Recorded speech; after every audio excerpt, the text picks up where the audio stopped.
amount of time in this press conference talking about this TCU football team and all their superlatives, and it certainly starts with the quarterback. He's a tremendous football player.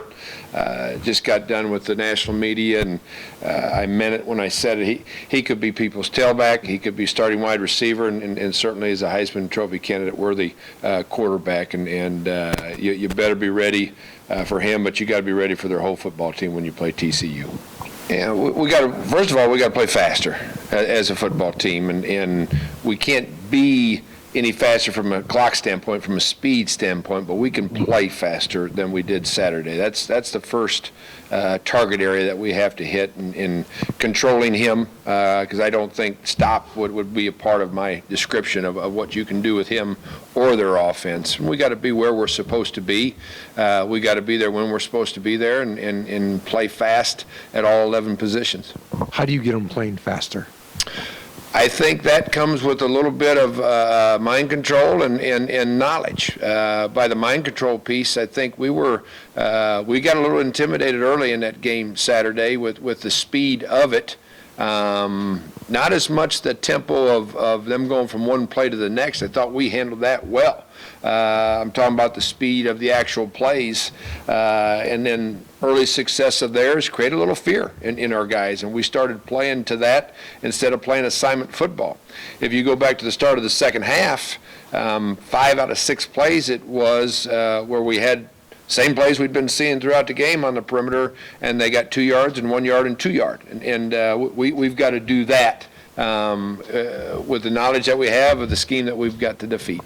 I got a combination of 3 things. You do it, 4 things actually. You do individual work, and then you do group work, offense against defense.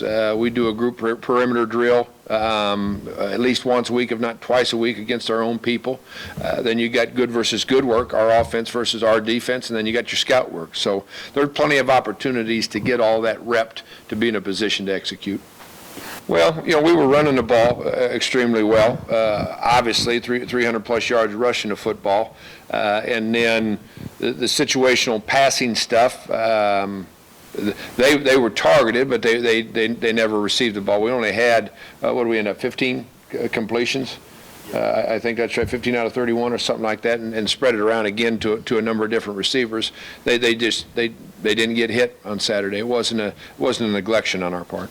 Well, he can shoulder more. I don't think he's conditioned to the point where he needs to be to keep on with that. Somebody talked about yesterday of him being over 500 yards in 5 games and what that means. And I remember Troy being over 1,000 in 5 games back in the 90s, and Troy never had a problem as far as toting it or getting tired in the process. There was one time that Mike was tired in the game, and we still had him out there that I thought we should have substituted for him. But as he gets more accustomed to more carries and more yardage, more work, he'll be fine with what we give him. It's a group effort when you tackle. You got to have multiple guys there. It's a lot easier to tackle with 2 than it is with 1, especially when you're dealing with space and very talented and athletic ball carriers like Texas Tech had. But it's angles and it's speed, and it's more guys showing up and showing up with good angles. Well, he didn't throw the ball with the accuracy that we're accustomed to with Sam. So he's got to get back to doing that. The offense is very manageable with what we're asking him to do with the efficiency that we're running the football with in the last 3 games. We got another challenge with TCU's defense to do that. Gary's always a stop the run first type of guy, and he'll be that way against us. But he needs to operate and manage the offense and throw accurate passes just like any quarterback would be expected to do, and like he's done through the bulk of the season. Yeah, combination of those 2 things and continue to state combination of the package that the coaches are putting together. I think they're doing a real nice job of developing a run plan for our kids.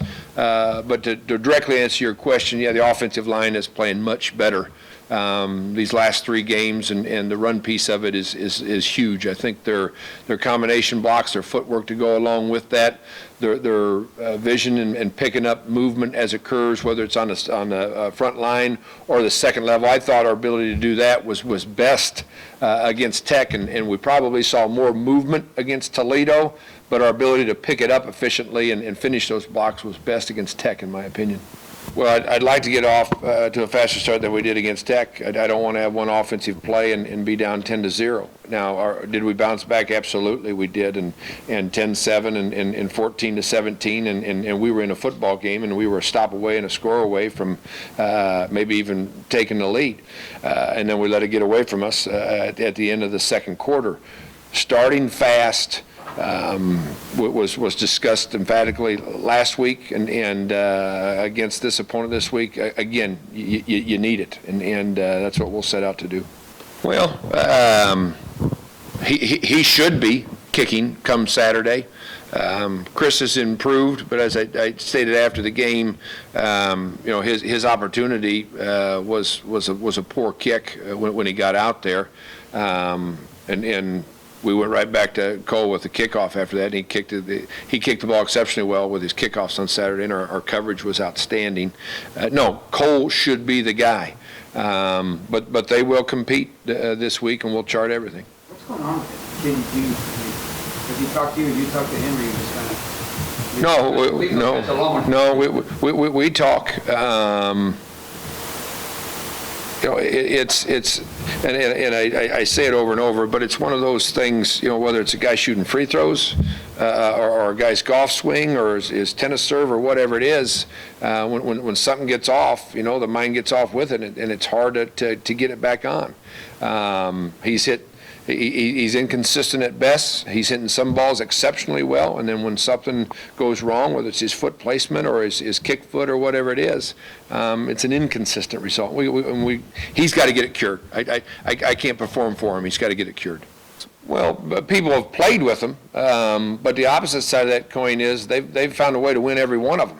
And they've gone into the fourth quarter with a number of teams, right down to the last seconds in a number of games, and they've found ways to win. You got to figure out a way to get there and then make the key plays in the end to pull something off. I don't think we'll blow them out. Bobby, I don't know if I can point to what they don't do well. They got the number 4 running back in our conference stats right now. Oh, by the way, the quarterback's the 7th best rusher in the conference to go along with that. Top receiver in the league, and a quarterback who sits, 1-2 in most of those categories. So, you're covering running the ball, you're covering throwing the ball, you're covering the quarterback, creating with his feet as well. He's just such a dynamic player, and he gets the ball out of his hand fast, and it's got great velocity on it. These last 2 quarterbacks that we face, now that I've seen them on film, it's just amazing how they control a football and what they do with it. But the guys up front from tackle to tackle are large bodies, and they do their part. They're where they are statistically for a reason, because they do it all very well.